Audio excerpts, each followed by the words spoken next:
হয়, তাই তাকে হানিয়া বা মেহেরিমা আদিবা খাইয়ে দেয়। কাজটা তারা বেশ ভালোবাসার সহিত করে। রোজি বেগমের খাওয়া শেষ করে দিয়েছে ততক্ষণে। আদিবা তার মুখ ধুয়ে আলতো হাতে মুছে দেয়।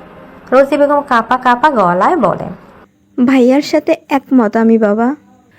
আচ্ছা, কেমন লাগছে তোমার? তুমি কি এখানে থাকবে নাকি শুয়ে দিবে আসবে তোমাকে? না, খারাপ লাগছে না, এখানেই থাকি। খাওয়া ছেড়ে উঠতে হবে না কাউকে। আদিবা বসে পড়ে ব্রেকফাস্ট করতে। এতক্ষণ তারা সকলেই চুপচাপ জাবিয়ানদের কথা শুনছিল। জাবিয়ান এবার ছেলেদের দিকে ফিরে তাদের উদ্দেশ্য করে বলে, তোমাদের কি মতামত? কবে রাখলে তোমাদের সুবিধা হয়? জাহিয়ান বলে, আমার অফিসে আপাতত কোনো প্রেশার নেই, আমি 1 মাস ফ্রিতেই আছি। জাহান, তুমি ফ্রি আছো এই মাসে, নাকি তোমার কোনো ক্যাম্প বা সার্জারি আছে?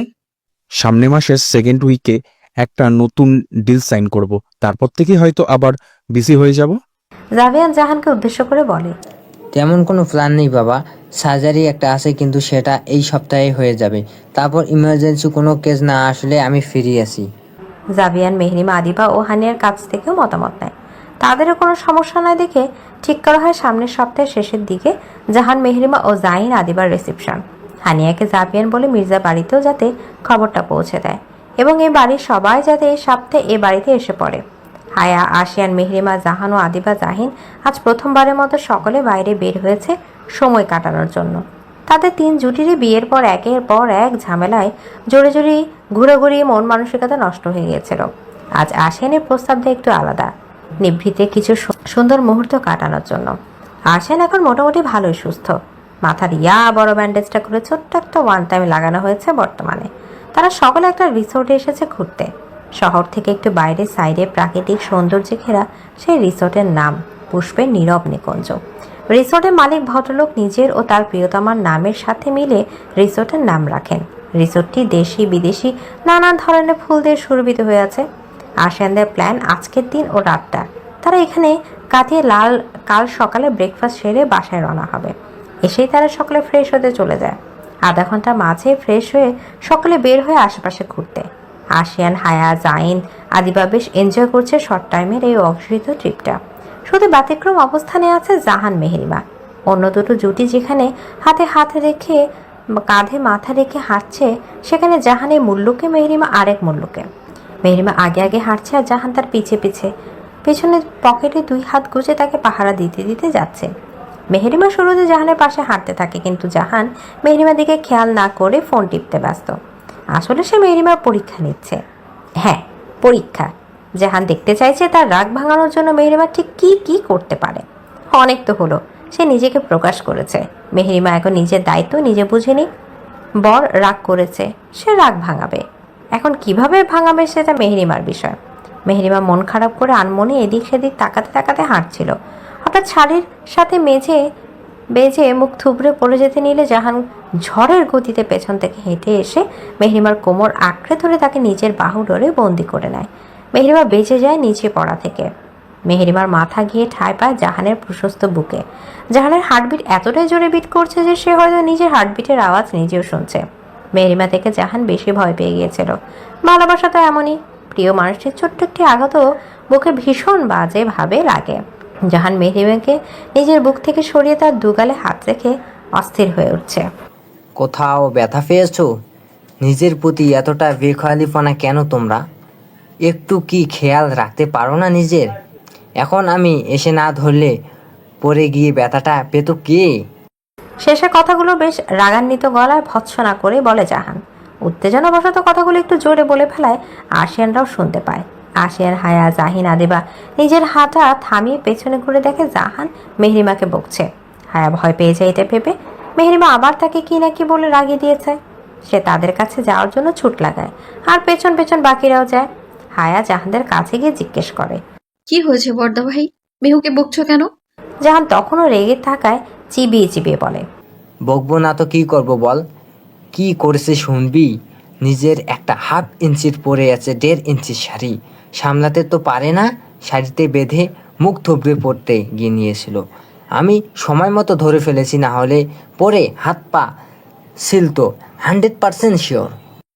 জাহান মেহরিমার দিকে তাকিয়ে কথাগুলো বলে, আর মেহরিমা অপরাধীর মতো মাথা নিচু করে দাঁড়িয়ে আছে, সেই সাথে মুখটাও ফুলিয়ে রেখেছে। সে 1/2 ইঞ্চি কোথায়, পুরো 5 ফুট 4 ইঞ্চি লম্বা। সে হাইটে একদম পারফেক্ট, তাও জাহান তাকে 1/2 ইঞ্চি বলে তার অভিমান হয়েছে। অন্যদিকে হায়া জাহানের কথা শুনে হাফ ছেড়ে বাজে। সে তো ভেবেছিল মেহরিমা হয়তো সে উল্টাপাল্টা কথা বলা শুরু করেছে। হায়া তার ভাইকে শান্ত করতে করতে বলে, আচ্ছা আর রাগ করতে হবে না, মেহু আমার সাথে থাকবে এখন থেকে। আর আমার সাথে। কথাটা বলে হায়া মেহরিমার হাত ধরে নিজের সাথে নিয়ে যেতে নিলে জাহান তাকে থামিয়ে দেয়। মেহরিমার হাতটা নিজের হাতের মুঠোয় নিয়ে বলে, আমার সাথেই থাক। তুই নিজেও একটা উল্লুক, সেটা ভুলে যাচ্ছিস কেন? আশিয়ান ভাইয়ের সাথে থাকতে থাকতে জিনিসপত্রের সাথে ঠুকঠুকুনিও হয়তো কম খাস, কিন্তু একেবারে যে খাস না সেটা আমি গ্যারান্টি দিয়ে বলতে পারি। তোদের দুটোকে একসাথে সারি, তারপর দুটোই পরে গিয়ে হাত পা ছিলে আমাদের পেরেশানিতে পারা। তুই আশিয়ান ভাইয়ের সাথে যা, আর এই উল্লুক আমার সাথে থাকুক। হায়াকে উল্লুক বানা বলায় আশিয়ান, জাহিন আর আদিবা হেসে দেয় সমস্বরে। আর এদিকে হায়া মেহরিমার চোখ ছোট ছোট করে জাহানের দিকে তাকিয়ে আছে। হঠাৎই হায়া জাহানের কাছে এসে তার বাহুতে ধুমধাম কয়েকটা লাগিয়ে দেয়। আশিয়ান তাকে তাড়াতাড়ি করে সরিয়ে আনে জাহান থেকে। হায়া কপট রাগ দেখিয়ে বলে, ছাড়ো না শিয়ান, আমায় উল্লুক বলা বের করছি আমি। কত বড় সাহস আমাকে আর আমার বেস্টুকে উল্লুক বলে। দাঁড়াও, তুমি বাসায় গিয়ে পাপার কাছে কান মলা না খাইয়েছি তোমায়, তাহলে আমার নামও জেসমিন তালুকদার হায়া না। আশিয়ান তাকে সেখান থেকে বুঝিয়ে সুঝিয়ে অন্যদিকে নিয়ে যায়। জাহিন, আদিবা ও আপারা চলে যায় নিজেদের মতো ঘুরতে। জাহান এবার মেহরিমার হাত ধরে আশেপাশের প্রকৃতি দেখতে দেখতে হাঁটছে। মেহরিমা শুরুতে মুখ ফুলিয়ে রাখলেও পরে তার মন বলে, এখন রাগ দেখিয়ে মুখ ফুলিয়ে রাখার সময় না মেহু। আগে জাহানের রাগ ভাঙা, তারপরে ভদ্রলোক ইচ্ছে মতো নাকানি চুবানি খাওয়ানো যাবে। মনের কথা মেনে নিয়ে মেহরিমা আর রাগ করে থাকে না। সেও জাহানের সাথে প্রকৃতি উপভোগ করতে থাকে। সাহস জুগিয়ে আস্তে আস্তে নিজের মাথাটা জাহানের কাঁধে রাখে। মনে মনে ভয় পাচ্ছে সে, জাহান যদি তার কাঁধ থেকে মেহরিমার মাথাটা সরিয়ে দেয়। কিন্তু না, কয়েক মিনিট হয়ে যাওয়ার পরও জাহান যখন মেহরিমার মাথা নিজের কাঁধ থেকে সরিয়ে দেয় না, তখন মেহরিমার মন খুশিতে নেচে ওঠে। মেহরিমা হাঁটতে হাঁটতে ভাবে, ধন্যবাদ আল্লাহ রাব্বুল আলামিন আপনাকে, রোজ এত গুনাহ করার পরও আমার প্রতি এত রহম করার জন্য, আমার মতো একজনকে এতটা ভালোবাসার জন্য, জাহানের মতো একজন মানুষকে দেওয়ার জন্য অসংখ্য ধন্যবাদ। এদিকে রাতে ডিনার শেষ করে রাহা বসে বসে ফোন স্ক্রল করছে, আর আফিফ নিজের কিছু কাজ সেরে নিচ্ছে। স্ক্রল করতে করতে একটা গ্রুপ ফটোতে রাহার চোখ আটকে যায়। আশাইদের গ্রুপ ফটো দেখেছিল রাহা। হায়া তাদের সকলকে ট্যাগ করে পোস্ট করেছে। এক এক পিকও আছে তাদের সবার। অন্যদের চাইতে সে বারবার জাহান আর মেহরিমার পিকগুলো জুম করে করে দেখছে। একটা এক এক পিকে মেহরিমা লজ্জায় নিজের দিকে তাকিয়ে আছে। ঠোঁটের কোণে পবিত্র একটা হাসি, আর জাহান মুগ্ধ দৃষ্টিতে মেহরিমাকে দেখছে। তখনই পিকটা তুলেছে কেউ। গ্রুপ পিকগুলোতে জাহান মেহরিমার কাঁধ জড়িয়ে ধরে রেখেছে। জাহান যে মেহরিমাকে পেয়ে কতটা খুশি তা তার চোখ মুখ দেখেই বলে দেওয়া যাচ্ছে। ছবিগুলো দেখে রাহার বুক ভারী হয়ে ওঠে, চোখে অশ্রু জমতে শুরু করে। হাঁসফাঁস করতে থাকে একটু নিশ্চিন্তে কান্না করার জন্য। হঠাৎই ফোনটা দূরে ছুঁড়ে ফেলে হনহনিয়ে রুম থেকে বের হয়ে যায়। এমন অদ্ভুত শব্দ হওয়ায় আফিফ একটু চমকে যায়। সে ল্যাপটপে কাজ করছিল, তাই রাহার দিকে এতটা খেয়াল ছিল না তার। রাহাকে এমন তাড়াহুড়ো করে চলে যেতে দেখে তার কপালে ভাঁজ পড়ে। তার উপর আবার ফোন ছুঁড়ে মারার আওয়াজও সে বেশ ভালো মতোই পেয়েছে। সে ল্যাপটপ ছেড়ে ফোনটা হাতে তুলে নেয়। বন্ধ হয়নি ফোনটি, তাই সে সহজেই দেখতে পারে স্ক্রিনে জ্বলজ্বল করতে থাকা আশিয়ানের ফটোগুলো। আফিফের বুক চিরে দীর্ঘশ্বাস বের হয়ে আসে। বুকের কথা চিনচিনে ব্যথাও করছে তার। আফিফ ফোনটা বেডসাইড টেবিলে রেখে নিজেও বের হয়ে আসে রুম থেকে। আন্দাজ করে হাঁটাতে তাদের ছাদের দিকে। ছাদের কাছাকাছি এসে শুনতে পায় রাহার শব্দ আর কান্না করার আওয়াজ। আফিফ জোরে জোরে কয়েকবার শ্বাস টেনে ভেতরে নেয়, তারপর সেগুলো মুক্ত করে দেয়। আবারও হাঁটা লাগায়। ছাদে এসে দেখতে পারে রাহা ছাদে ফ্লোরে বসে হাউমাউ করে কাঁদছে। ভালোবাসা না পাওয়ার যন্ত্রণা সে যে কি সুছালো আর তীক্ষ্ণ হয় তা যার সাথে না হয়েছে সে অনুভূতিরা বুঝতে পারে না। আফিফ নিঃশব্দ পায়ে হেঁটে রাহার পেছনে গিয়ে সামান্য দূরত্ব রেখে বসে পড়ে। অপেক্ষা করতে থাকে রাহার কান্না থামার। প্রায় 10 থেকে 12 মিনিট পর রাহার কান্নার তোপ একটু একটু করে কমতে কমতে একসময় বন্ধই হয়ে যায়। শুধু মাঝে মধ্যে তার নাক টানার আর ফোপানো আওয়াজ পাওয়া যায়। একসময় সে শব্দও বন্ধ হয়ে যায়। রাহা চুপ করে বসে অসংখ্য তারা জ্বলজ্বল করতে থাকা আকাশ দেখতে থাকে। ঠিক তখনই আফিফ এমন কিছু কথা বলতে থাকে যা রাহাকে বিশ্বসাগরে ডুবিয়ে মারতে যথেষ্ট। এদিকে রাহাত আজ অন্যান্য দিনের থেকে একটু আগেই চলে এসেছে। ইদানিং তার মন মেজাজ ভালো যাচ্ছে না। বিয়ের পর থেকে মেয়ের সাথে একদিনের জন্য কথা হয়নি। এমনটা না, সে ফোন করেছিল, কিন্তু রাহাই ফোন রিসিভ করেনি। সে বুঝতে পারে মেয়ে তার ভীষণ কষ্ট পেয়েছে। সেও বা কী করতো? সব ধরনের চেষ্টাই তো করেই ছিল, কিন্তু লাস্ট মোমেন্টে এসে তার বউ আর জাহান পুরো গেমটা ঘুরিয়ে দিল। হ্যাঁ, রাহাত মনে করে মুনতাহার জন্য সে তার মেয়ের ইচ্ছে পূরণ করতে পারেনি। অথচ বোকা রাহাত এটা বুঝে না, জাহান যেখানেই নিজেই মানা করে দিয়েছিল সে মেহরিমা ব্যতীত আর কাউকে বিয়ে করবে না, সেখানে মুনতাহা বেগমের কিছু বলা না বলায় কি আসে যায়। সেদিন বিয়ে থেকে এসে রাহাত মুনতাহাকে অনেক খারাপ কথা শোনায়। মুনতাহা তাকে বরাবর মতোই বিষয়টা বোঝাতে চায়। ছলচাতুরি করে মেয়েটা তাদের হয়ে গেলেও তাদের মেয়ে কোনোদিন সুখী হতো না, কিন্তু এবারও বুঝতে চায় না। সে নিজের লজিকে বলে, বিয়ে হয়েছে, থাকতে থাকতে একদিন না একদিন ঠিকই মেনে নিত, ভালোবাসাও তৈরি হয়ে যেত, কিন্তু তোমার কারণে আমার মেয়ে তার ভালোবাসা মানুষটিকে পেল না। মুনতাহা প্রত্যুত্তরে বলেছিল, আসলেই কি ভালোবাসা হয়তো, হ্যাঁ, মেনে হয়তো একদিন জাহান নিত, কিন্তু সত্যিকারের ভালোবাসা ভুলে গিয়ে রাহাকে আবারও ভালোবাসতে পারতো। কই, তুমি তো আজও আমায় ভালোবাসনি, কথাটা বললেন না। আজও তুমি হানিয়াকে বুকের গভীরে সযত্নে লালন করে রেখেছ, যেখানে আমি নামক ব্যক্তিটির অস্তিত্বটুকু অবধি নেই। মুনতাহার এই কথা সহ্য করতে না পেরে রাহাত সব সীমা অতিক্রম করে মুনতাহার গায়ে হাত তোলে। বিয়ের এতগুলো বছরের সেই দিন প্রথমবারের মতো রাহাত মুনতাহার গায়ে হাত তুলেছিল। হানিয়ার কথা তোলায় সে হাতটা তুলেছে মূলত। মুনতাহা নিষ্প্রাণ চোখে রাহাতের দিকে তাকিয়ে থাকে। থাপ্পড়টা তার গালে না, বুকে গিয়ে লেগেছে। রাহাত থাপ্পড় মেরে নিজেও কয়েক সেকেন্ডের জন্য স্তব্ধ হয়ে যায়। রাগের মাথায় সে তার স্ত্রী, তার সন্তানদের মার গায়ে হাত তুলে ফেলেছে কথাটা মস্তিষ্কে অনুধাবন করতে পেরে রাহাত ঘাবড়ে যায়। হ্যাঁ, সে এই নারীটির সাথে দায়িত্ব নামক সম্পর্ক চালিয়ে এসেছে। নারীটি তার জীবনের সবটা দিয়ে রাহাতকে ভালোবাসলেও রাহাত তার প্রথম ভালোবাসাকে আজও ভুলতে পারেনি। তাই বলে গায়ে হাত দিবে, যেটার কথা রাহাত কল্পনাতেও কোনোদিন আনেনি, আজ সেই কাজই নাকি সে করে ফেলল।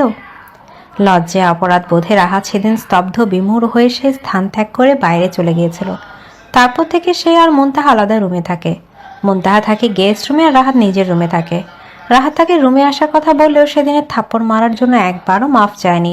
মুনতাহা তাকে শুধু একটা কথাই বলেছিল, যেই মানুষটার সাথে 23টা বছর সংসার করেও তার মনে জায়গা করতে পারলাম না, সেখানে তার রুম দিয়ে আমি কি করব? থাকে না দুজন দুই রুমে ভালো থাকার অভিনয়টা, দুই রুমেই থেকেও খুব সুন্দরভাবেই চালিয়ে যাব আমি। এই বিষয়ে তুমি একদম নিশ্চিন্তে থাকো, ছেলেও কিছু টের পাবে না। রাহাত মুনতাহার কথার প্রত্যুত্তরে কিছুই বলতে পারেনি। কোন মুখে বলবে? মুখ তো সে নিজেই খুইয়েছে।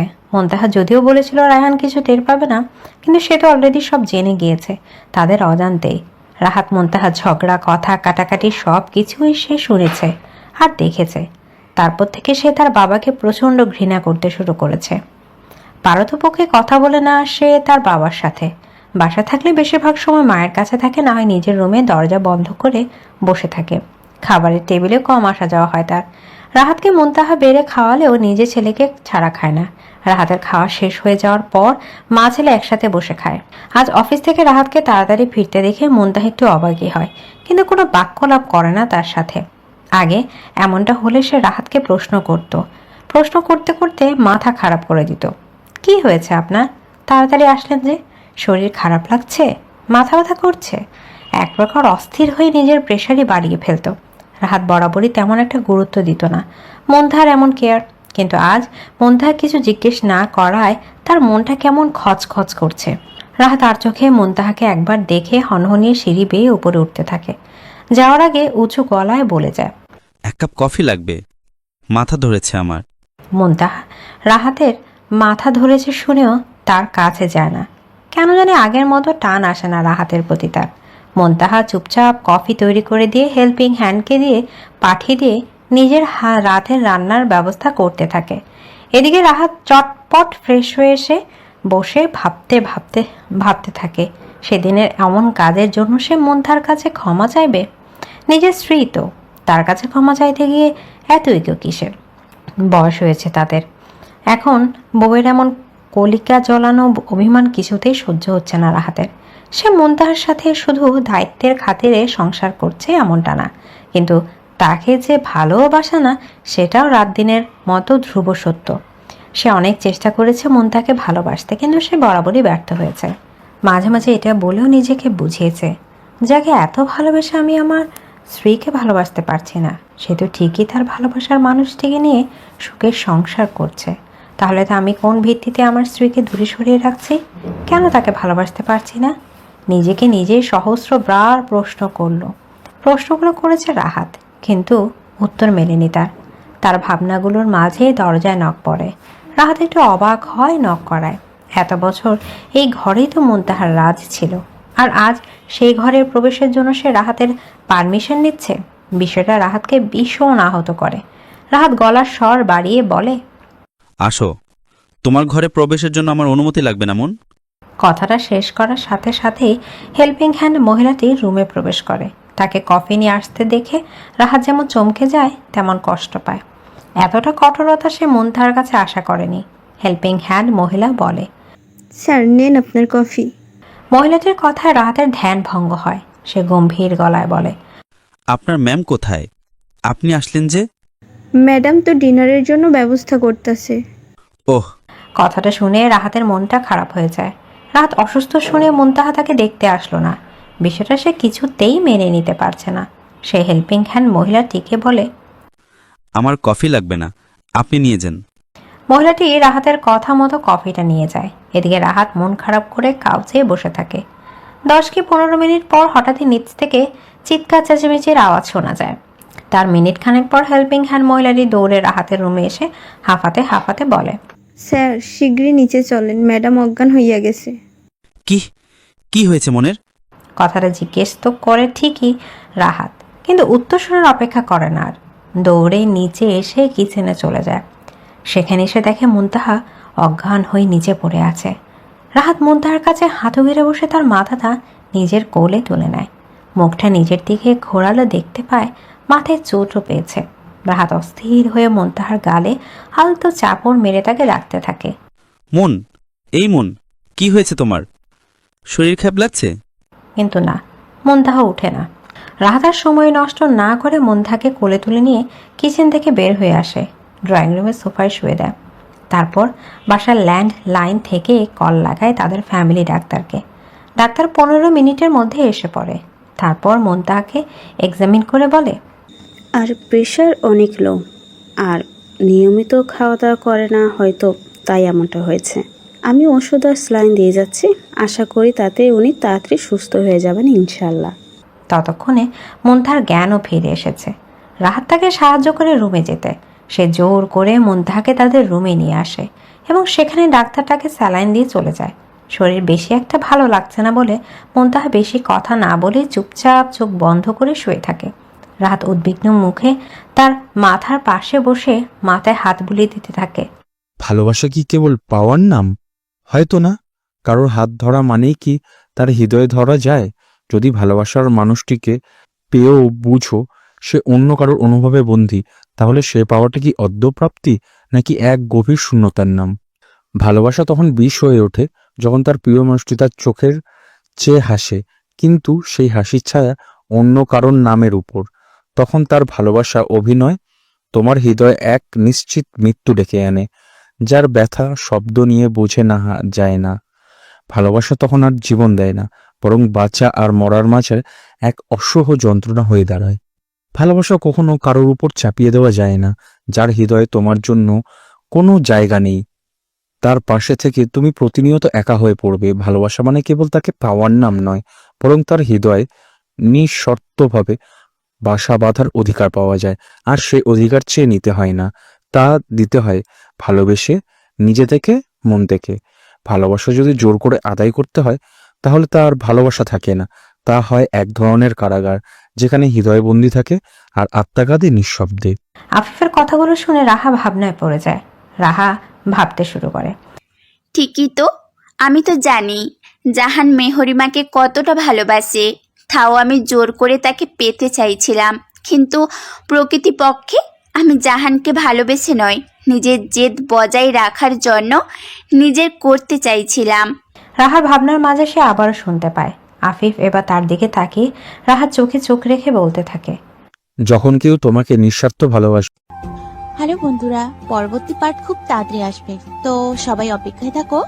আর চ্যানেলটি যারা এখনো সাবস্ক্রাইব করনি তারা পরবর্তী পার্ট দেখার জন্য চ্যানেলটি সাবস্ক্রাইব করে রেখো। ধন্যবাদ সবাইকে, আমাদের সাথেই থেকো।